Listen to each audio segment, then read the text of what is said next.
La operación que lanzó el grupo se inició en realidad en las últimas etapas de la Segunda Guerra Mundial. Fue dirigido por Jacob Rothschild, al principio desde Londres. La red bancaria Los Rothschild desde su inicio en Frankfurt a finales del siglo XVIII ha sido una operación de la nobleza negra de Venecia. De hecho, Venecia, a través de su propia nobleza negra, está en el centro de esta conspiración financiera mundial que se remonta a la Cuarta Cruzada. Uno de sus primeros patrocinadores fue la familia Thurn und Taxis de Baviera. Los controladores de la inteligencia veneciana y una de las principales familias del imperio los Habsburgo de Austria, esta conexión de Venecia es la verdadera fuente del legendario poder financiero de la familia Rothschild. A pesar de la enorme riqueza que estos bancos representan por sí solos, no tenían los fondos necesarios para transformar el mundo según lo previsto. Ellos proporcionaron el capital inicial y aprovecharon su poder controlando el dinero de otros para crear los mercados y las instituciones que necesitarían para poder controlar el mundo. Este es el origen de los fondos de cobertura, hedge funds, fondos de capital privado y otras herramientas financieras, muchas de las cuales son parte de la cara oculta del grupo Interalfa. Para lograr su objetivo, primero construyeron su aparato bancario en la Europa de la posguerra de la Segunda Guerra Mundial, como la base de lo que parecía ser una nueva estructura financiera universal. Sin embargo, era en realidad un retorno al modelo imperial que existía antes de la Revolución Americana. La planificación de esta nueva Europa comenzó incluso antes de que cesaran los combates y condujo a la creación de la Comunidad Europea del Carbón y del Acero en 1951 y a la formación de la Comunidad Económica Europea en 1957, en los pasos iniciales hacia la Unión Europea que hoy y su moneda supranacional, el euro. Con estas medidas hacia la eliminación de la soberanía nacional, el imperio comenzó el proceso de construcción de un sistema financiero europeo sin fronteras. En rápida sucesión vino el desarrollo de los mercados de eurobonos y eurodólares y los bancos del consorcio. Estos bancos fueron los sindicatos o empresas conjuntas joint ventures, en su mayoría con sede en Londres, que fusionaron los bancos británicos con los bancos con sede en Europa, Asia y las Américas. Fueron diseñados para sortear las regulaciones bancarias nacionales y como tales representaron el inicio de la globalización, es decir, imperialización de las finanzas. El verdadero poder del grupo Interalfa, sin embargo, no se encuentra en los distintos bancos en sí, sino en los cambios que la operación Interalfa ha causado en la economía mundial. El proyecto Interalfa convirtió el sistema financiero mundial en un gigantesco casino, un parque temático para los bancos de inversión, los brazos especulativos de los bancos comerciales y de los fondos de alto riesgo para que pudieran jugar con el dinero, tanto suyo como el resto del mundo. La Comisión Trilateral. Otra organización estrechamente vinculada con el Club Bilderberg y el Consejo de Relaciones Exteriores es una entidad poco conocida, la Comisión Trilateral. Esta organización fue fundada en el año 1973 por David Rockefeller. Todas las personas que pertenecen a la Comisión Trilateral comparten la misma filosofía antinacionalista y tratan de impedir que las fuerzas nacionales influyan en la política de sus respectivos países. La creación de la Comisión Trilateral se convirtió en el plan de Rockefeller para favorecer la unidad entre las potencias industrializadas, de modo que pudieran conseguir juntas su objetivo de disponer de una estructura económica y política global más integrada.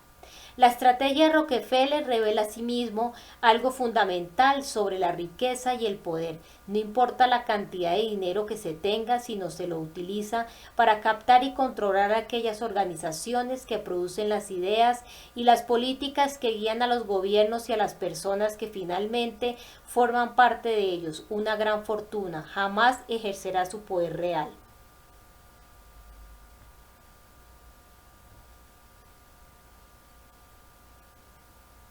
A pesar del carácter principalmente financiero de los motivos y los métodos de la Comisión Trilateral, sus objetivos políticos se han mantenido inalterables. Durante 40 años, aunque la principal preocupación de la Comisión es economía, los miembros de la Trilateral se han fijado un objetivo político vital: llegar a controlar la presidencia de Estados Unidos. Una de las incorporaciones más destacadas a la Comisión Trilateral fue la del candidato y posteriormente presidente Jimmy Carter. Si lo desea, encontrará la historia completa sobre la selección de Carter para ser presidente en la verdadera historia del Club Bilderberg. Una vez que Jimmy Carter de la Comisión Trilateral tomó posesión del cargo de presidente, la oligarquía transfirió el proyecto de los 80 del Consejo de Relaciones Exteriores a su gobierno. Los miembros importantes de este proyecto pasaron a liderar y a dirigir la administración del presidente Carter, a quien la Comisión Trilateral había situado en el poder a partir de 1977. Dos de los 9 directores del proyecto eran W. Michael Blumenthal y C. Zbigniew Brzezinski, quienes fueron nombrados secretario del Tesoro y asesor de Seguridad Nacional, respectivamente. Cyrus Vance, que dirigió un grupo de trabajo del proyecto de los 80, fue nombrado secretario de Estado. Y Paul Volcker, portavoz de la desintegración controlada, se convirtió en presidente de la Reserva Federal. Desde la semana del 6 al 12 de octubre de 1979, Volcker empezó a subir los tipos de interés, elevando el tipo de los fondos federales y aumentando ciertas categorías de los requisitos de la reserva de los bancos comerciales. Y siguió elevando los tipos de interés hasta que en diciembre de 1980 el tipo preferencial de los bancos comerciales estadounidenses alcanzó el 21.5%. Los efectos de esta política fueron rápidos y devastadores, especialmente porque la oligarquía había usado 2 crisis ficticias del petróleo en la década de los 70 para disparar el alza del precio de ese producto. En Estados Unidos, la producción agrícola e industrial se resintió muchísimo. Entre 1979 y 1982, la producción de las siguientes industrias manufactureras vitales se redujo a las siguientes cantidades per cápita: máquinas, herramientas cortadas de metal, un 45.5%, bulldozer un 53.2%, automóviles un 44.3% y acero un 49.4%. ¿Suena eso a llevarnos hacia una sociedad postindustrial? Ya lo creía que sí. La reunión Bilderberg y una crisis ficticia del petróleo planteada. A principios de 1973 el dólar caía y las economías francesa, alemana y japonesa empezaban a estar realmente en auge. Por aquel entonces el marco alemán ya había arruinado la libra británica y entre julio y agosto iba camino de arrebatar la hegemonía al debilitado dólar americano.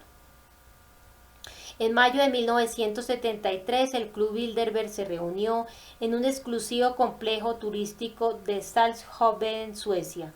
Ciertas élites relacionadas con los bancos de primera línea de Nueva York decidieron que había llegado el momento de que una sacudida importante invirtiera la dirección de la economía global, a costa incluso de una recesión de la economía estadounidense, lo que no les preocupaba demasiado siempre y cuando controlaran ellos los flujos de dinero.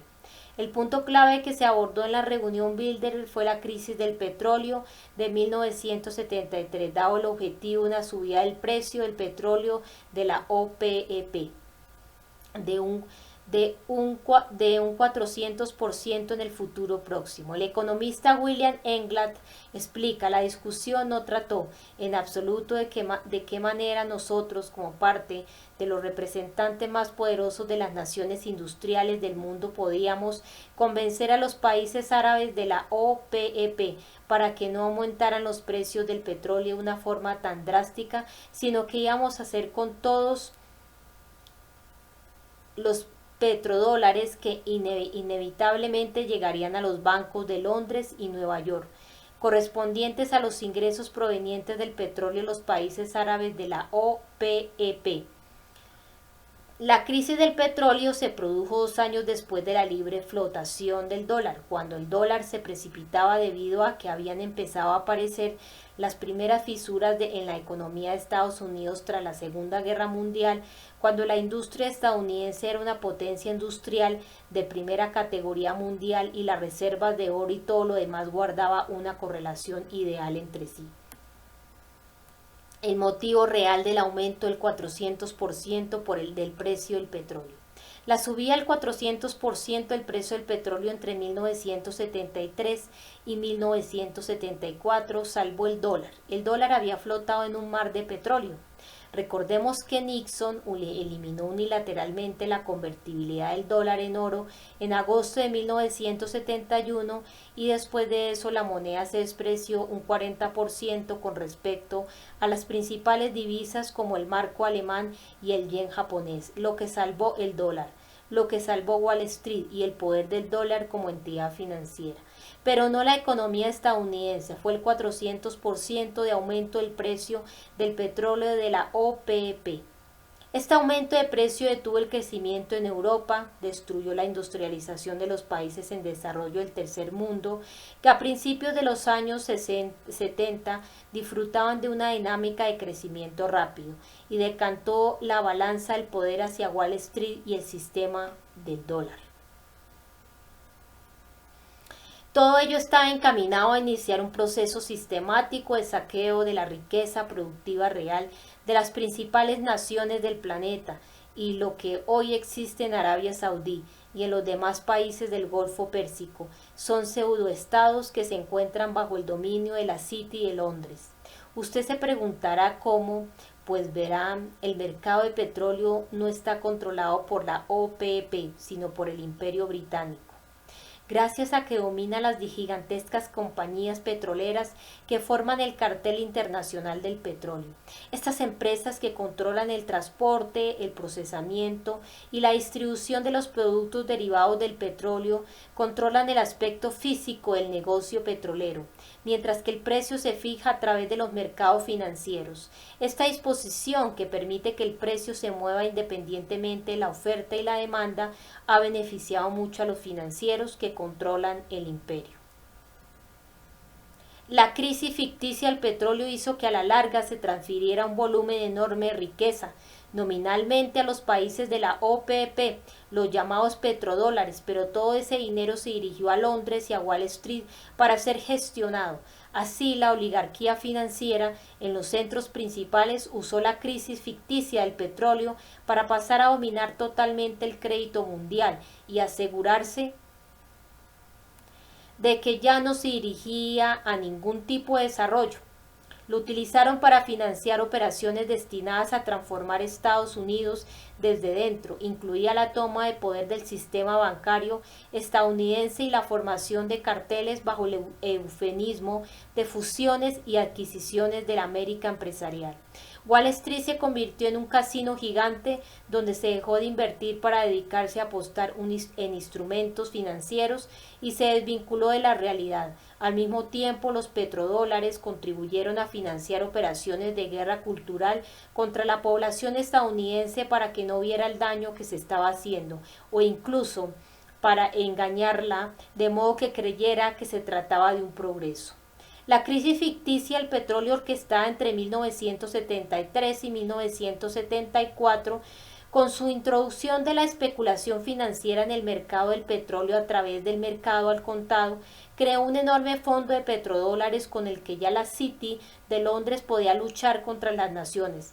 Estos petrodólares, junto con las ganancias de la venta de drogas de narcotráfico, sociedad anónima del Imperio Británico, contribuyeron decisivamente a la reconstrucción de Wall Street de los años 70, que preparó el terreno a los bonos basura de los 80 y a los derivados de los 90. Derivados, hipotecas y la burbuja especulativa.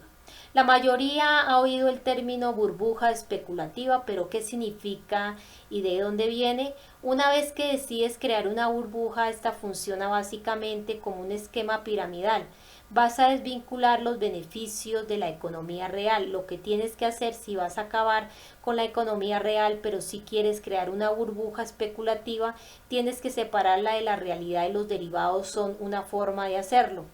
Es como crear un juego en la mesa de un casino. Los derivados son apuestas aparte sobre los movimientos de diversas cosas como los bonos, el valor de los bonos, los tipos de interés, los tipos de cambio, es decir, especulas con todas esas cosas y puedes apostar sobre cómo irá la especulación.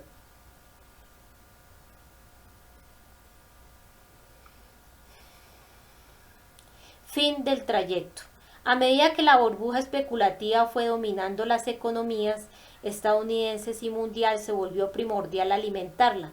Entre otras cosas, esto condujo a un marcado aumento del valor de los bienes inmuebles para proporcionar riqueza, que podía transformarse en deuda hipotecaria y después en un popurrí de valores que se utilizaban con mucho apalancamiento para jugar en los mercados de derivados, para mantener el flujo de deuda hipotecaria.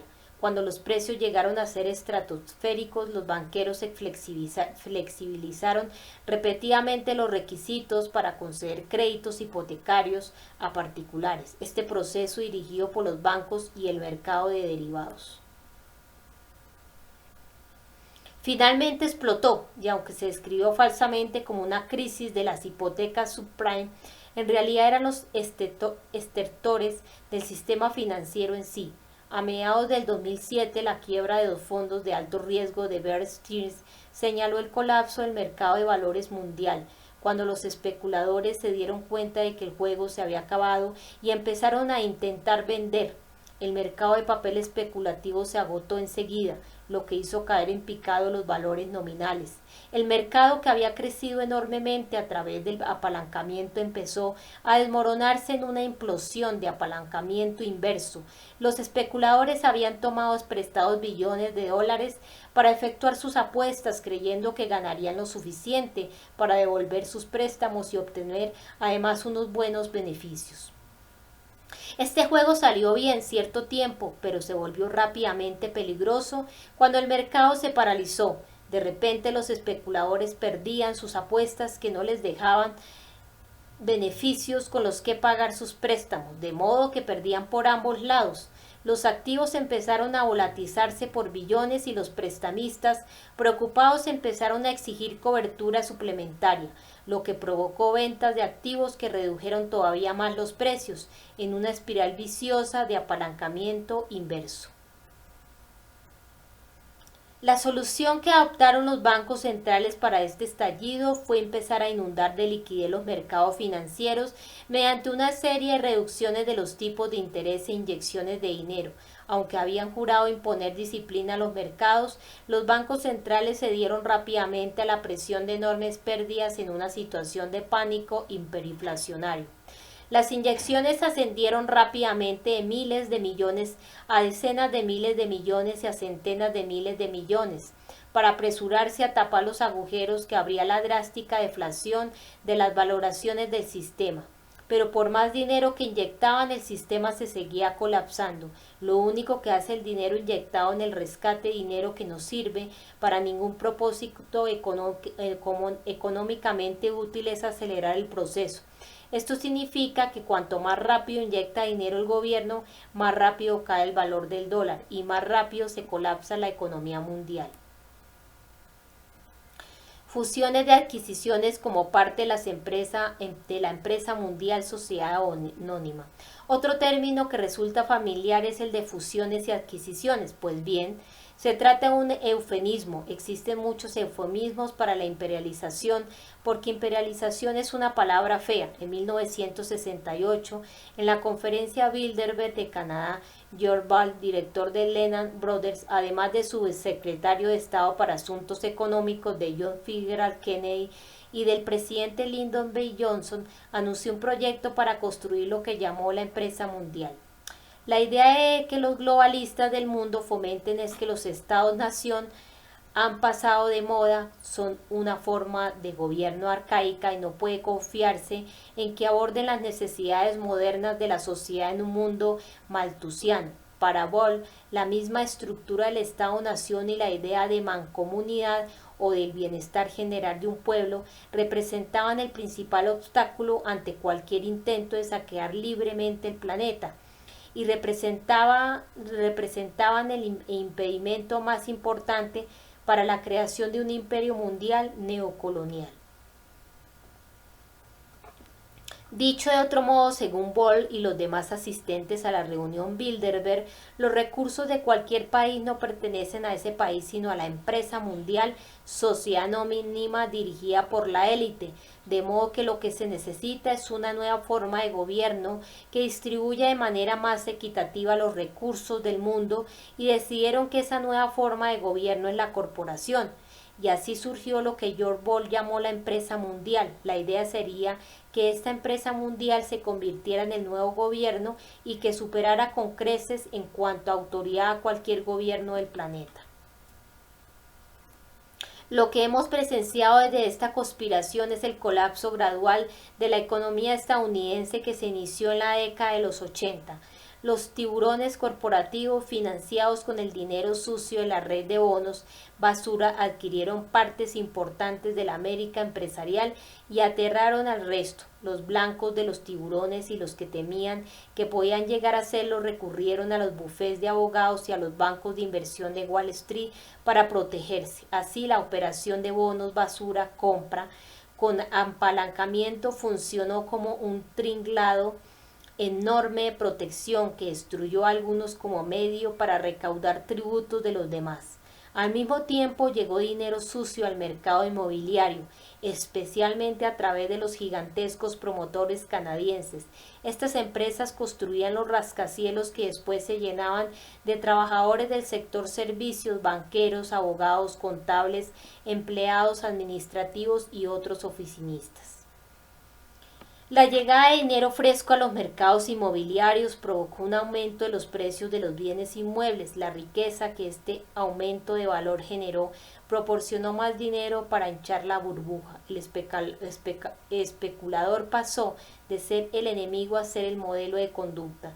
La industria productiva a la vieja usanza se convirtió en el ámbito de los fracasados y se vio sustituida por las nuevas industrias de las finanzas y la información.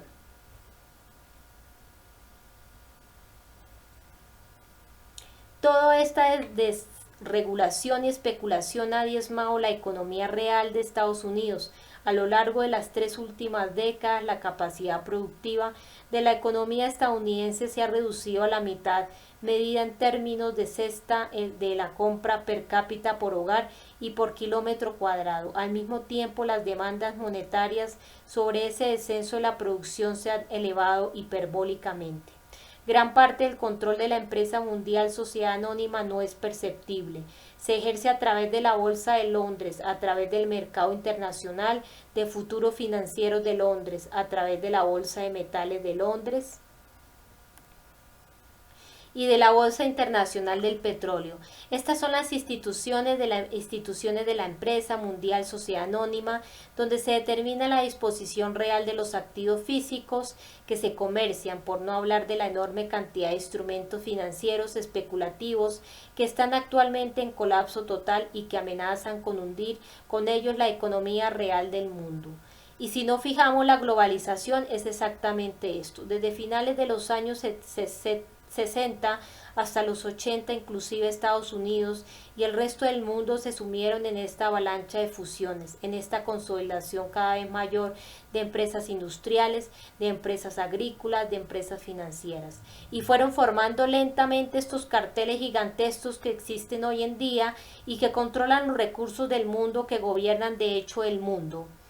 Tenemos los banqueros que dirigen las corporaciones, los carteles corporativos y los carteles que controlan las necesidades de la vida y que son más poderosos que las naciones.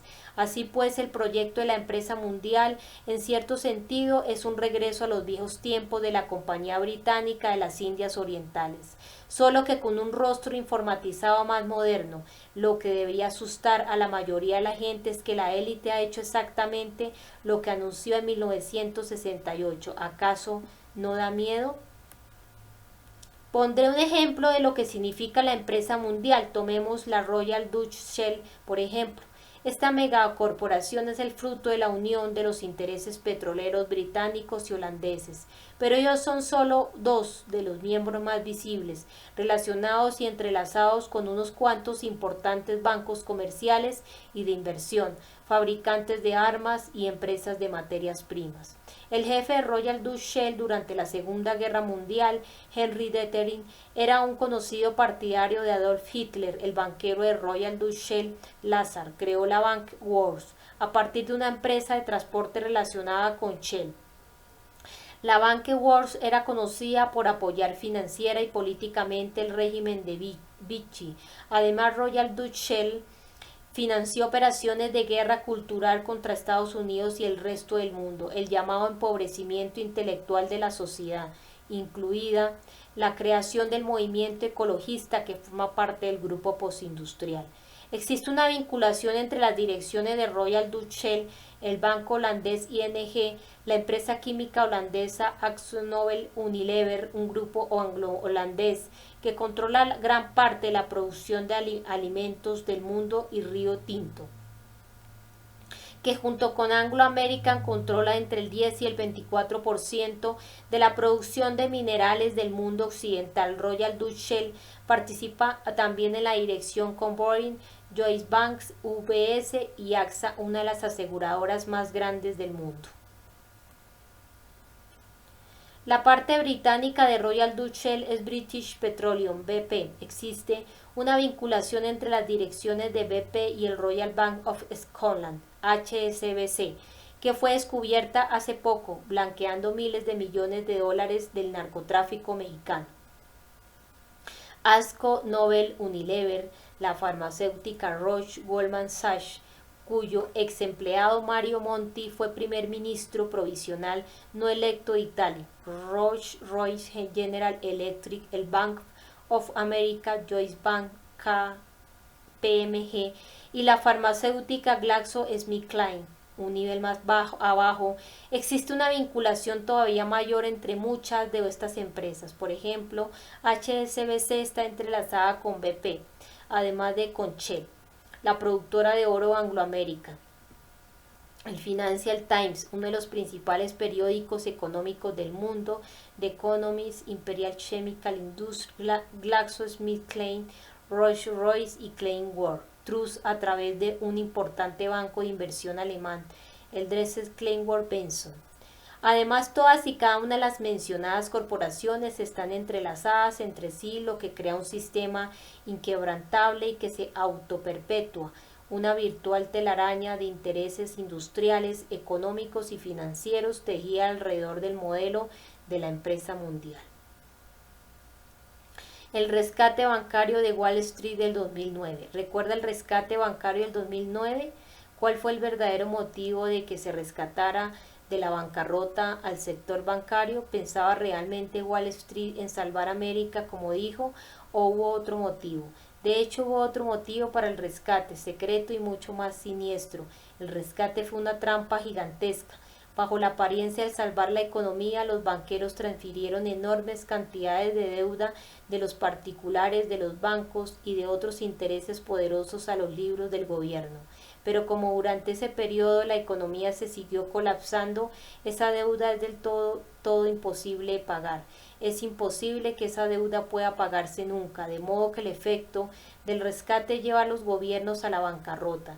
El verdadero objetivo del rescate es terminar la destrucción de los gobiernos que inició el proceso interalfa. Y ahora en Europa, por ejemplo, todas las negociaciones están intentando salvar la deuda y una nación tras otra sucumbe a la dictadura corporativista.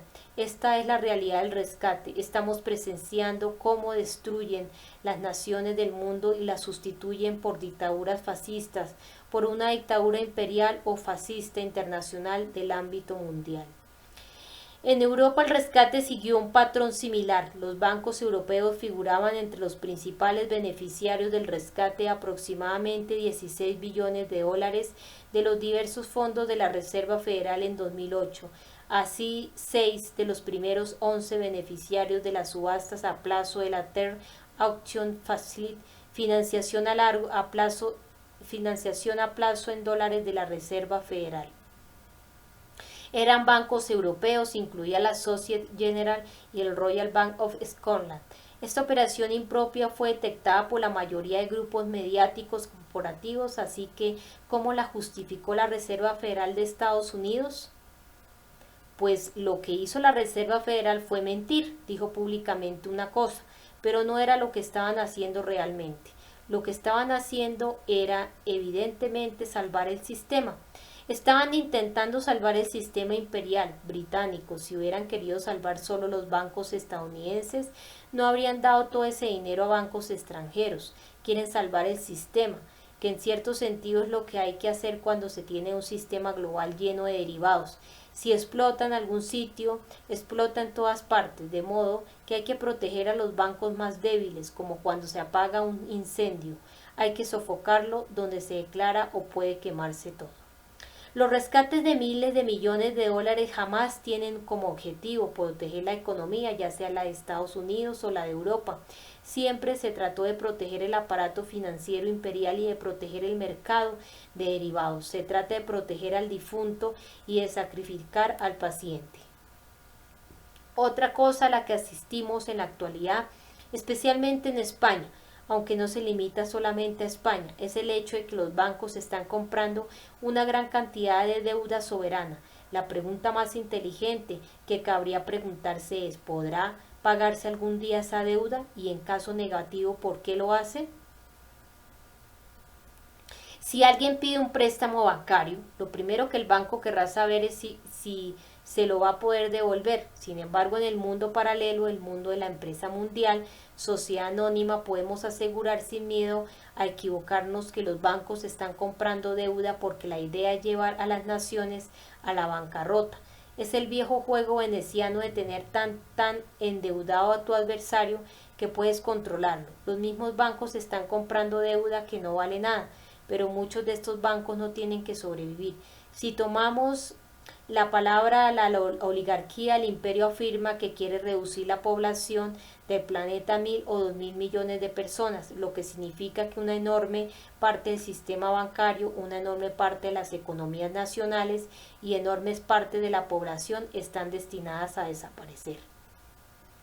Lo absolutamente seguro es que estamos en un proceso de total desintegración económica, pero es esta una desintegración accidental el resultado de una mala planificación o se ha hecho a propósito, y si es así, ¿por quién y por qué?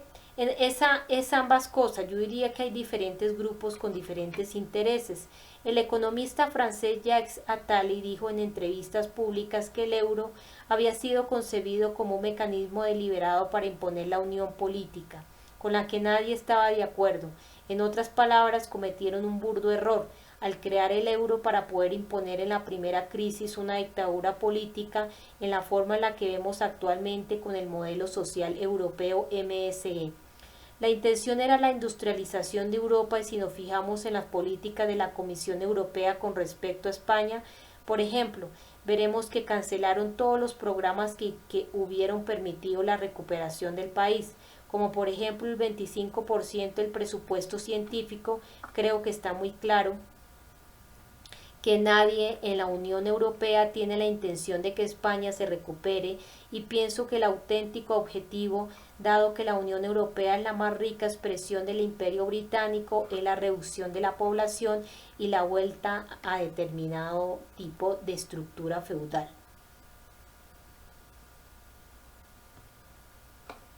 Hay que saber que este sistema jamás se volverá atrás, y de esto se trata realmente el rescate.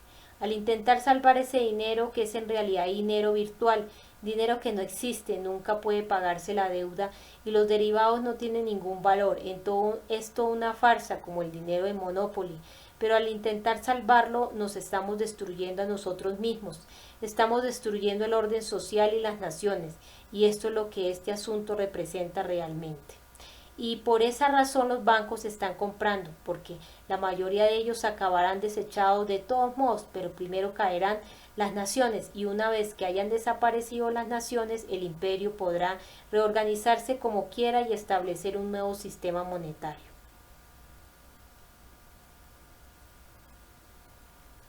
¿Hay alguna solución? Sí, por supuesto que la hay.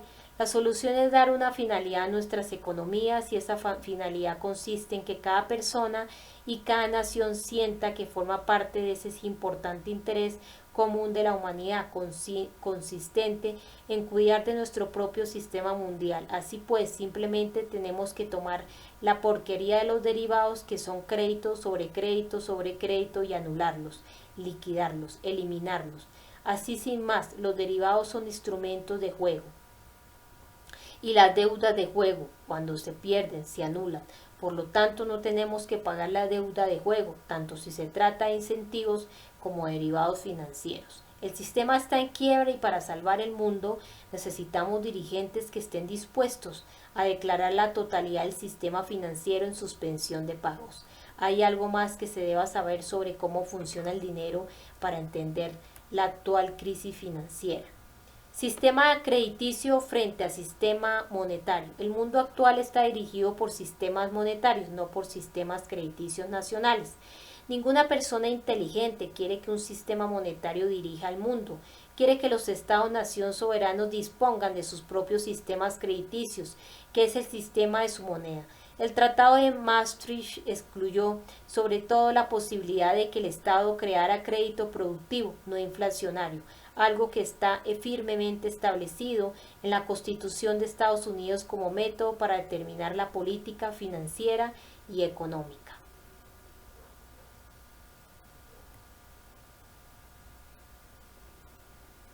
El sistema monetario es la creación de esta oligarquía financiera que básicamente trata a la humanidad como si fuera ganado. Es la forma en que han operado durante siglos. La idea de la oligarquía es: nosotros controlamos el dinero, controlamos el precio del dinero, controlamos la disponibilidad del dinero y por lo tanto te controlamos a ti, y utilizamos nuestro control de dinero para manipular y controlar el mundo. Este es el sistema del Imperio británico, es el sistema de Alexander Hamilton desafió cuando se formó Estados Unidos al inventarse el sistema crediticio estadounidense. Lo que dijo Hamilton fue: no os vamos a pedir dinero a vosotros, somos un país soberano. Nosotros creamos nuestro propio dinero, inventaremos el crédito y lo pondremos a funcionar en la economía con el objetivo de incrementar la productividad de nuestro pueblo. Financiaremos proyectos de infraestructuras, manufacturas, financiaremos cosas que incrementan la productividad del trabajo y hacen la economía más productiva y por lo tanto más rica.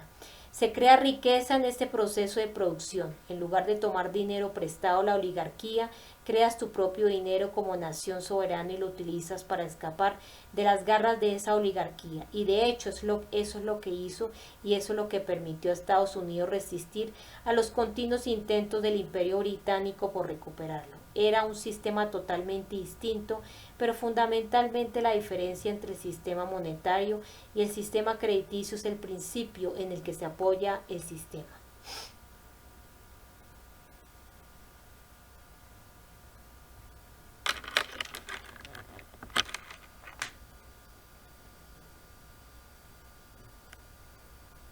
Pues bien, en Europa este crédito no inflacionario no puede producirse porque los gobiernos europeos están sometidos al control de intereses bancarios privados, llamados sistemas bancarios independientes. Estas instituciones tienen poder para regular al gobierno y para imponerle condiciones. Piense en esta institución del edificio europeo llamado Banco Central Europeo. Intenta funcionar como un banco central independiente europeo que no tiene gobierno. No hay gobierno, no hay nación, es un grupo de naciones dirigidas por un banco privado.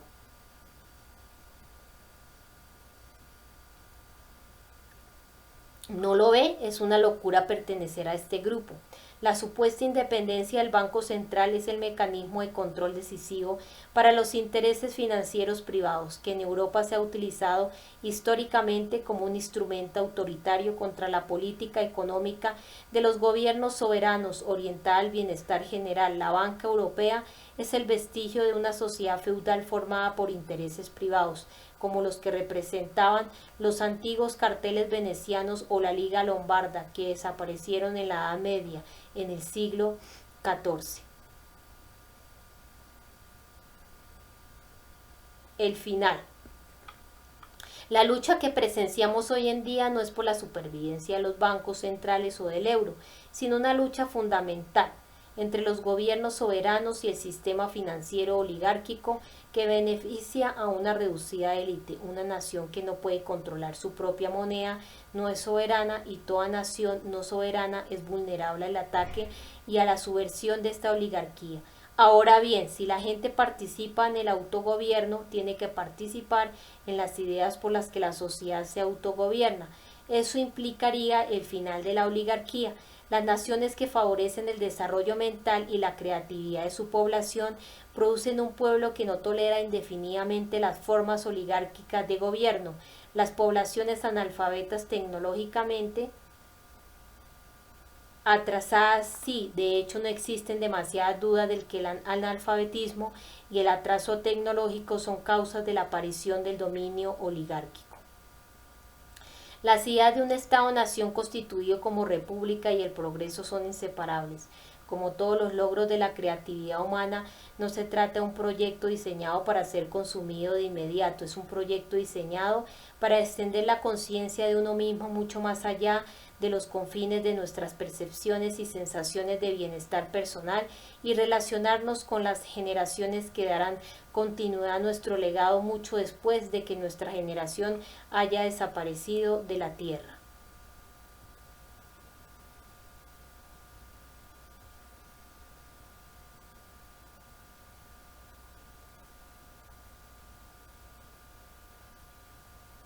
Capítulo 2. Conspiración modificada genéticamente. Mientras escribo estas líneas, más de 1.000 millones de personas pasan hambre en el mundo, pero eso es solo el principio. Para las aproximadamente 2.000 millones de personas de todo el mundo que gastan más del 50% de sus ingresos en comida, los efectos de la debacle económica de 2007 han sido pasmosos. El año 2008, 250 millones de personas se han incorporado a las filas de los hambrientos, una cantidad sin precedentes. En cierto sentido es una auténtica paradoja. Nuestro planeta tiene todo lo que necesitamos para producir alimentos naturales, nutritivos, que alimenten a la totalidad de la población mundial multiplicada por muchas veces. Es así, a pesar de los estragos que ha causado la agricultura industrializada los últimos 50 años o más. ¿Cómo es posible entonces que nuestro mundo se enfrente, de acuerdo con algunas predicciones, a la perspectiva de una década o más de hambruna a escala mundial? La respuesta está en las fuerzas y los grupos de interés que han decidido crear artificialmente una escasez de alimentos nutritivos. La Organización Mundial del Comercio, una de las organizaciones responsables de este enorme aumento del hambre en el mundo, es la Organización Mundial del Comercio, OMC, creada en 1994 como resultado de la ronda Uruguay del GATT. La OMC introdujo un nuevo y radical acuerdo sobre los aspectos de los derechos de propiedad intelectual relacionados con el comercio ADS-PIC, que permitía por primera vez a las multinacionales patentar plantas y otras formas de vida.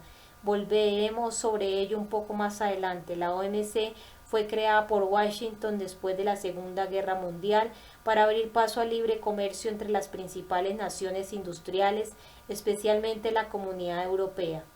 Nació el 1 de enero de 1995 a raíz del Acuerdo de Marrakech en reemplazo del GATT, que se había iniciado en 1948. Según su propia publicidad, la Organización Mundial del Comercio establece un marco para políticas de comercio recíprocas no discriminatorias. La realidad es bastante distinta. La oposición al Estado-nación de la OMC aparece en un lema de 1988. Un mundo, un mercado. Desde la cumbre de Montreal de su predecesora, la reforma de la agricultura de la ronda Uruguay 1986-1994, a partir de cuyo proceso se formó la OMC. El momento decisivo se produjo en 1993, cuando la Unión Europea acordó una importante reducción de la protección de la agricultura nacional. Era un proceso en diferentes fases. Primer paso, según las normas del juego de la OMC, las naciones miembros fueron obligadas a conceder el derecho libre comercio sin restricciones a los demás países y a eliminar las reservas de grano nacionales. Las reservas de grano dejaron de ser dominio de los estados-nación independientes, pasaron a ser una propiedad que sería gestionada principalmente por el mercado libre y megacorporaciones privadas, principalmente estadounidenses, el mismo mercado libre que compraba las cosas baratas y las vendía caras.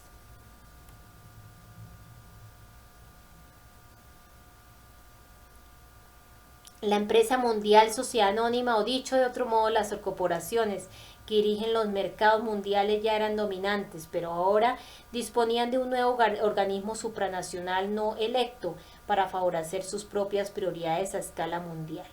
La OMC se convirtió en la policía del libre comercio mundial y en un ariete depredador para disponer de un presupuesto anual de billones de dólares. Sus normas incluyen la capacidad punitiva de imponer fuertes cargas financieras y penas de otro tipo a quienes las infrinjan.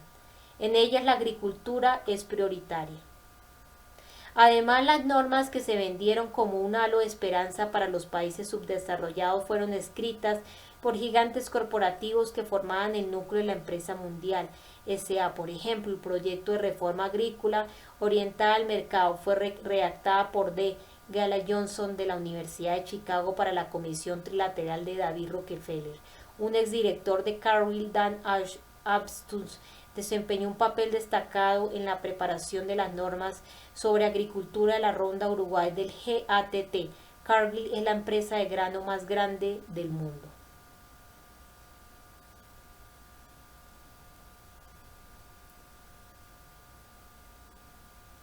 Las draconianas normas impusieron un mercado global integrado y libre para sus productos, también prohibieron controlar las exportaciones agrícolas, incluso en épocas de hambruna, para que Cargill pudiera dominar la exportación de grano en el mundo. Además, el acuerdo internacional prohibió a los países que restringieran el comercio mediante leyes de seguridad alimentaria denominadas barreras comerciales.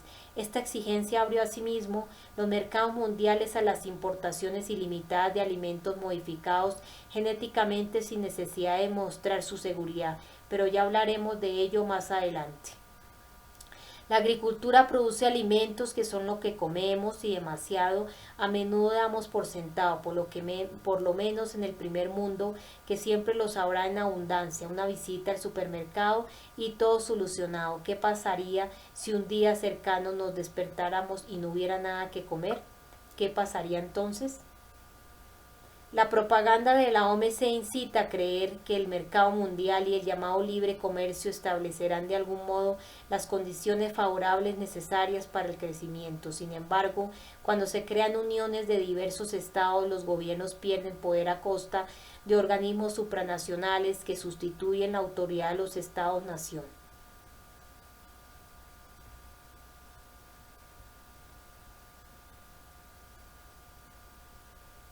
Estos organismos no representan de ningún modo a los habitantes de ninguna nación, sino que son leales a las corporaciones y a los organismos financieros que los eligen, los financian y los respaldan.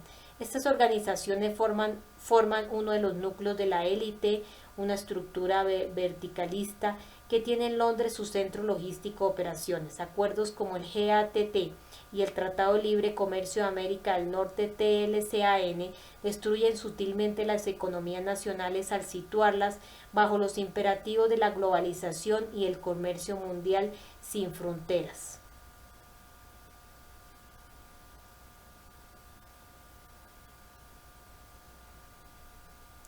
La globalización es un concepto verticalista que conlleva que los agricultores, las personas que nos ponen la comida en la mesa, sean eliminados y sustituidos por gigantescas corporaciones polifacéticas que controlan los extremos de la producción y la distribución de la industria alimentaria.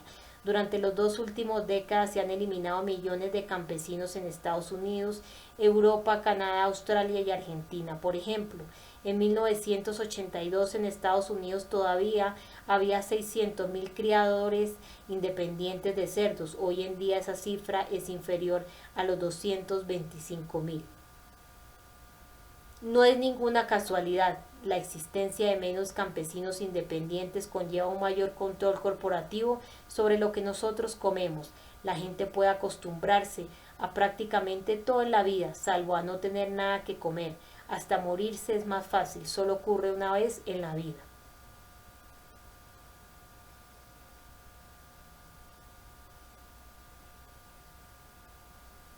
El GATT, el Tratado Libre Comercio América del Norte, TLSAN, el Tratado de Libre Comercio de Centroamérica, CAFTA, y todos los acuerdos vinculantes de este tipo han proporcionado la aparición de guetos y barrios de chabolas con ciudades de toda Latinoamérica, Asia y África, creando condiciones que obligan a la gente a abandonar sus tierras cuando la élite se apodera de los medios de producción. Por una parte, barrios de chabolas, pueblos fantasmas, despoblación.